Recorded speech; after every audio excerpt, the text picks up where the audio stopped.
მოგესალმებით. ხამე მშვიდობისა ბავშვებო. მე ვარ ნინო მარგლაშვილი. დღეს წიგნის კითხვის 79 დღე არის და დღეს უნდა წაგიკითხოთ დოქტორ სიუსის წიგნი. ვიცი რომ ბევრს გიყვარს და ჩემთვისაც ძალიან საყვარელი და ძვირფასიანი.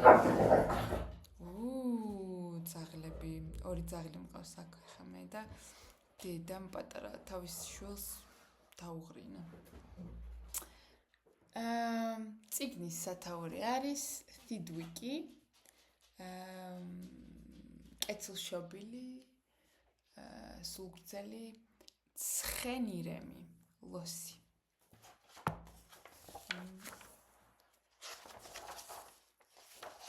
დავიწყოთ.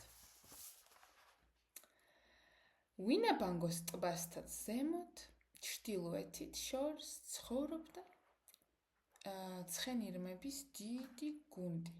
დაახლოებით 60-ზე მეტი იყვნენ და ისინი ერთად დადიან დიდ ბედნიერ ჯგუფებად და ეძებენ რბილ მშვენიერ ცხენირემის ხავსებს სახრამუნად.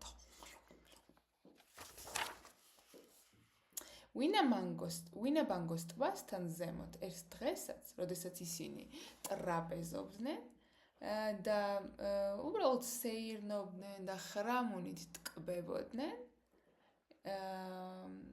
უეცრად თიდვიკი ყველაზე ბოლო ცხენირემი ხაზში დედმკა დაინახა ბინგლ ბაღლინჯო, რომელიც იჯდა. ბაღლინჯომ დაუყურა: ჰეი! რამ ხელა, რამ სიგრძე გზა არის გავსავლელი და თან როგორ ცხელა. ხომ არ შეწუხდებით თუ თქვენს რქებზე დაგემგზავრებით გზათო? ეს ბაღლინჯო. რა თქმა უნდა არ შევწუხდები, გავღიმა თიდვიკმა, სულგრძელმა და კეთილშობილმა ცხენირემმა. მე ბედნიერი ვარ, რომ ჩემ რქები შეიძლება თქვენ გამოგადგეთ და გამოიყენოთო. არის ცარიელი ადგილი, რომელიც შეგიძლიათ გამოიყენოთ და ბედნიერი ვიქნები, რომ გაგიზიაროთ. იყავის ჩემი სტუმარი და იმედი მაქვს, რომ კომფორტულად მოკავათდებითო. ხოდა ეს პატარა ბინგლ ბაღლინჯო აირჩია ერთი მშვენიერი, კარგად მოსაჯდომე ადგილი, ხოლო ცხენირემი მაგ გააგრძელა ცხენირემის ხავსის ძებნა. და დაახლოებით 1 საათის შემდეგ სადღაც ბაღლინჯამ გაიგო რაღაცა წრიპინის ხმა. პატარა ხმა ხის ობობა ალაპარაკდა. იცით რა არის? თქვა ობობამ. არაჩვეულებრივი ადგილი შეგირჩევიათ. როგორც ჩანს, ეს ცხენირემი საკმაოდ მეგობრული არის, კარგი სახე აქვს. მეც რომ შემოგიერთდეთ. თქვენი აზრით გააპროტესტეთ? უარზე ხომ არ იქნება. ჩამოხტი, გაიცინა ბაღლინჯომ. და მე ვფიქრობ, რომ შენ აღმოაჩენ, რომ ცხენირემი საერთოდ არ გააპროტესტებს. მას დიდი გული აქვს, ის ძალიან კეთილშობილი არისო. კარგით, ვიღებ შეთავაზებას, თქვა ობობამ სიხარულით და შემდეგ რქებს შორის დაიწყო ქსელის გარმა.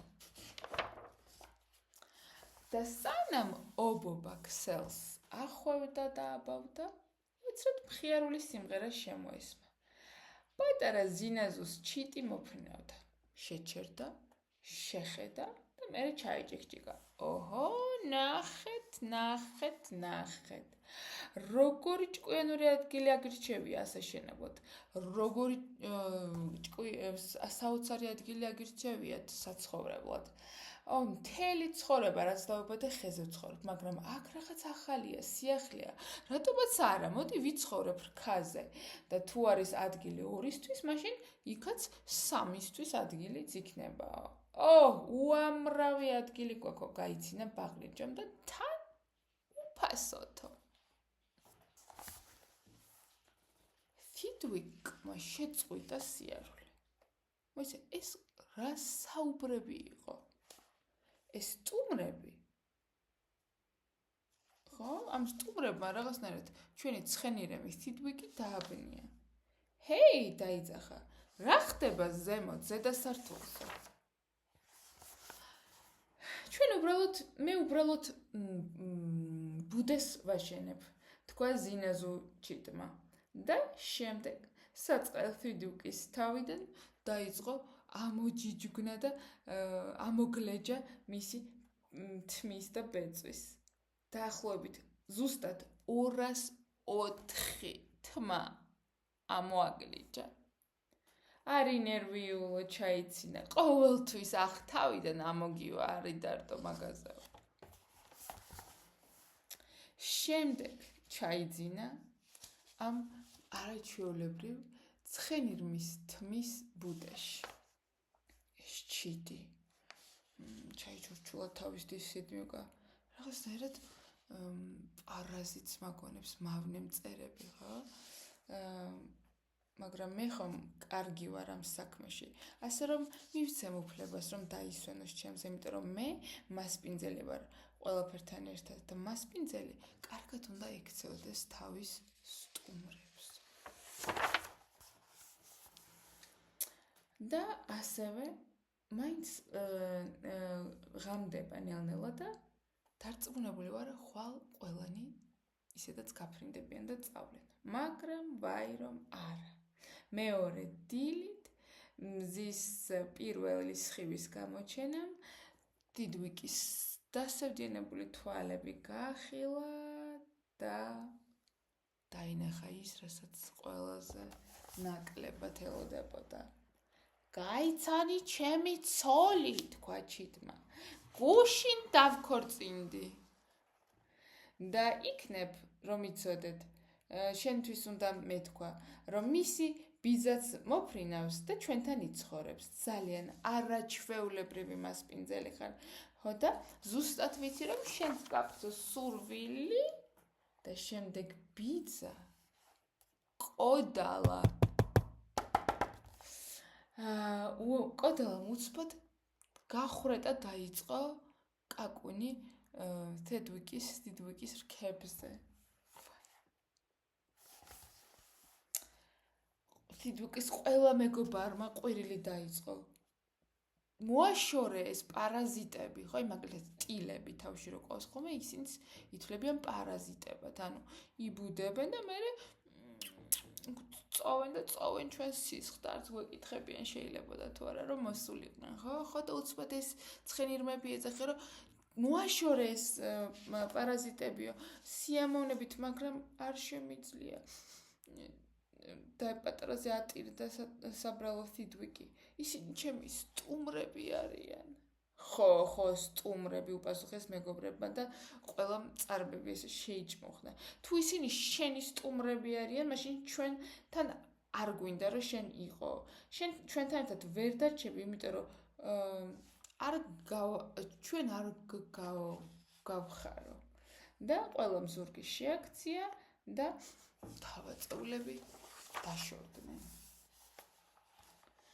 ახლა ეს დიდი უმეგობრო ცხენირემი მარტო საბრალოდ დასეირნებდა, რომელსაც ყოდალას დამსახურებით რქებში 4 დიდი ხვრელი ჰქონდა. რა ხვრელებია, ჩაიჩურჩულა ჰერმანმა. ციყვმა. რა მაგარი ხვრელებიაო? რა მაგარი ხვრელებია თხილების დასამალად. ხომ არ შეწუხდებით რომ ვცადო და გამოვცადო. შენი იყოს დაიყვირა, რა ქვია, ყოდალამ. ჩამოდი, ეს კეთილშობილი და დიდსულოვანი ცხენირემი ფაქტიურად სახალხო სასტუმრო აქვს გახსნილი თავის რქებზეო. ჩამოიტანე შენი თხილებიც, წამოიყვანე შენი მეუღლეც, შენი შვილებიც, რა პრობლემა, აგერ უფასოდ შეგვიძლია ვიცხოვროთ. ხო და ციყვის მთელი ოჯახი ჩამოხტა. სრული ალიაქოთი და ბარდაგი იყო. ხო და შემდეგი კიდევ რაც მოხდა საწყალი ეს ჩვენი საბრალო თიდვიკი უცბად შეამშია რომ ფოცხვერი და კუცკი მის რქებზე ცხოვრობდა. ახლა რა უნდა იქნა ამ კეთილშობილ დიდსულოვან ცხენირემს? აი თქვენ რომ ეს დაგმართნოდათ, თქვენ რას იზავდით?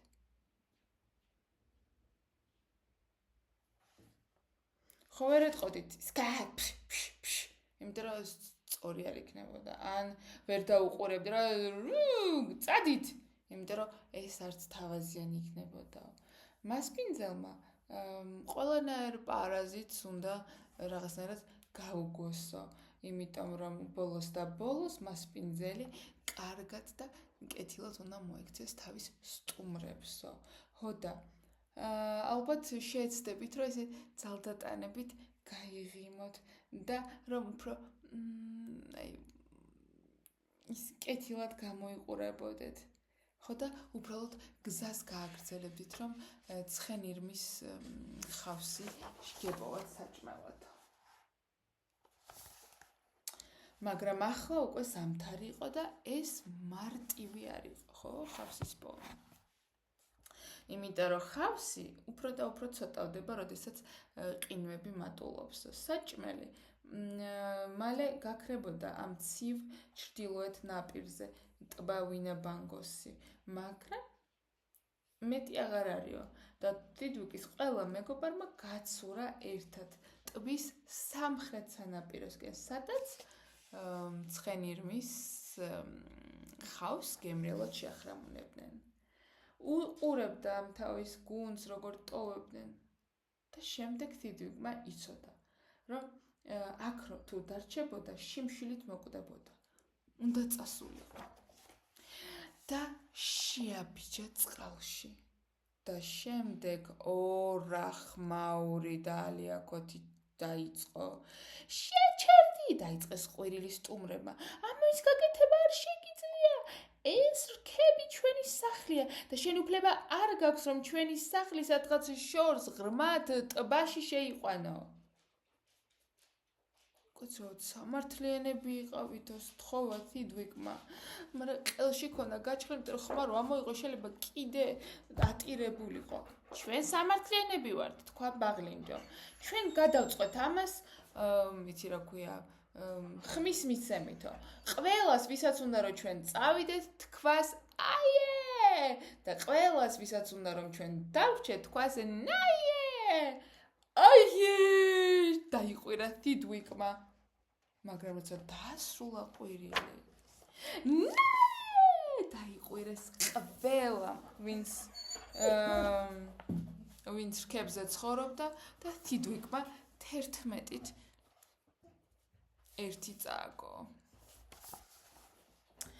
ჩვენ მოვიგეთ, დაიყვირეს სტუმრებმა ძალიან დიდი ქულით.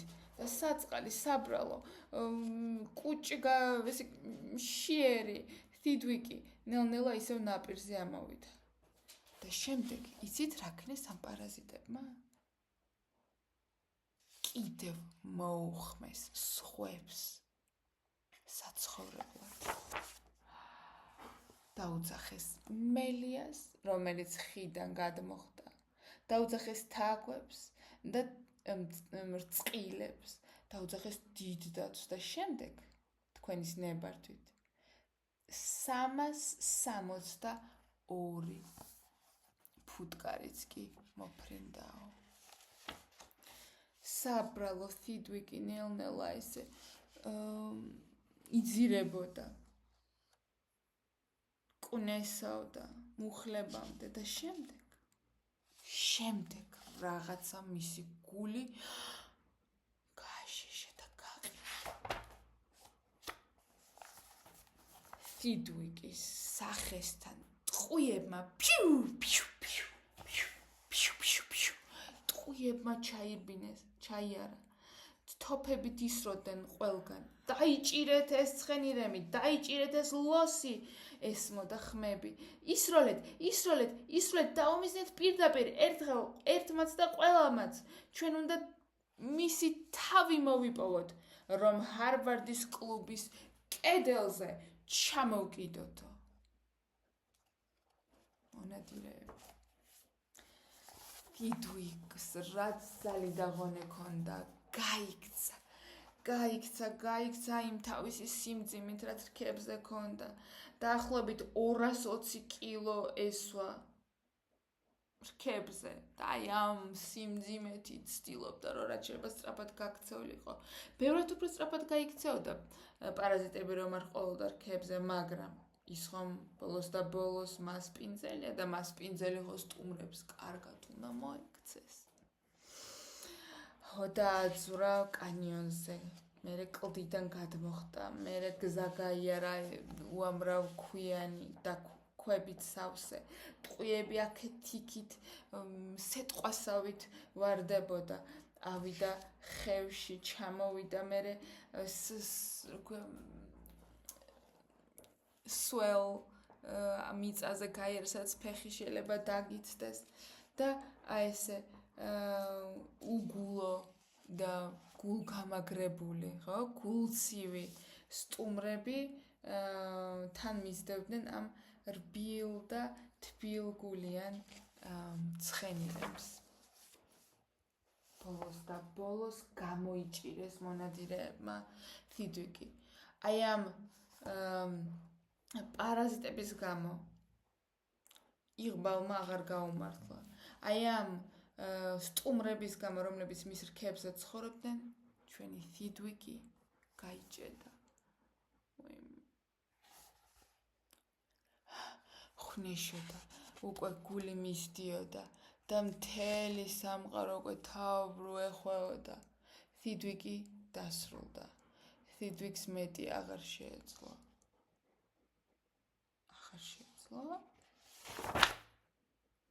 დასრულდა არა თითვიკისთვის, რა თქმა უნდა არა. მართალია, ყველაზე საშინელ ადგილას იყო, მაგრამ ახლა გაახსენდა ის, რაც მანამდე დაავიწყდა. არაჩვეულებრივი რაღაც ემართებათ ყოველ წელს, ყველა ცხენირემის რქებს და ჩვენი ირმების რქებს. და დღეს უბრალოდ ეგ დღე იყო, რომელიც თითვიკს გაახსენდა და იცოდა. ანუ ძველი რქები ძვრებად, რათა ახალი რქები ამოუვიდეთ ცხენირმებს და ლოსებს. და მოისროლა ეს თავისი ძველი რქები, თავისი ამ პარაზიტებით და დაუყვირა. გინდოდათ ჩემი რქები, და კეთილი იყოს, გქონდეთ თქვენ, მობრძანდითო, თქვენი იყოს, თქვენია. რაც შემეხება მე ჩემს საკუთარ თავს შორს ტბის მეორე ნაპირზე გავიყვანო. და გაცურა ვინაბანგოს ტბა და თავისი ძველი ტომი იპოვა.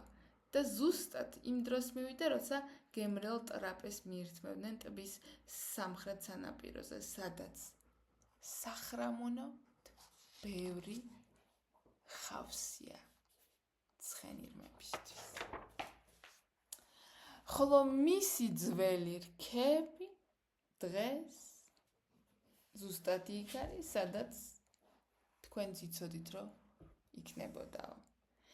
მისი სტუმრები კი ისევ რქებზე არიან. ზუსტად ისე,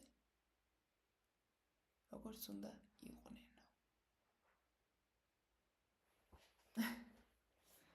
საბოლოო ჯამში ფიტულები გააკეთეს მათგან.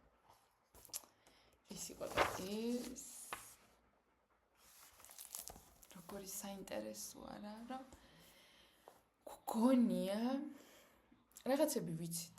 ხო, რა აუცილებლად სიკეთით უნდა მოვექცეთ, პირიქით გულღია უნდა ვიყოთ, მაგრამ როდესაც სტუმრები შენ აღარ გეკითხებიან, ხო? და რაღაცებს გავალდებულებენ და გიბრძანებენ და ისეთ აკეთებენ რაღაცებს, შენ ხო? ნელ-ნელა მე მგონი ძალიან კარგია თუ ჩვენ უცბად გაჩერდი ესე არა. ხო, თუ შეიძლება დამტოვეთ. ბოლოს და ბოლოს დიდვიკი, რომელსაც მართლა ძალიან დიდი გული ჰქონდა და კეთილშობილი იყო და აი ეს ამ პარაზიტებმა მისი რქები რეალურად დაიპყრეს, იპოვა სიმშვიდეც და თავისუფლებაც და თავის საყვარელ გუნდთან ერთად გემრიელად აგრძელებს ცხოვრებას. ეს იყო